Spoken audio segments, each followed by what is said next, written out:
તારો છોકરો બહુ રાખતા નહીં. હું સુખી રહ્યા રહું છું સારી રીતે, અને મને ખાવા પીવાનું બધું સારું મળે છે.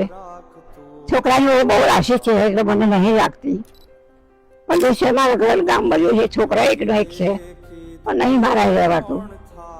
એક જ છોકરો છે પણ નથી રાખતો. નહીં રાખતો બાપા, એકનો એક છોકરો છે. મળવા આવે? હા, મળવા નહીં આવતો. દાડો ફોન કરે, મમ્મી શું કરો એટલું કરો બસ, બીજું કશું કહેતો નહીં. શું કહું કયો? ફાવે છે. હા બાપા, હું મરીશ તો હું જાય રહેવાનું, મરી જઈશ બાપુ મારી મળશે. જોડે રાખવાનું ના પાડે બહુ. તમે અહીં નહીં કે મારી તારી માં ના જોઈએ, તારી માં જતી રહે તો હું જતી રહું. તારી માં બાપા તો રહેવા દે, હું જતી રહું. મારા છોકરા ઘર ના બગડે, હું જતી રહું. મારે કશી ચિંતા નહીં. શું કરું? મરી જઈશ તો બારી મેળશે. આ ખાવા પીવાનું મળે, હોવાનું મળે, શું બીજું જોઈએ? શું મારું ચિંતા નહીં બાપા. છોકરાની આવું છે.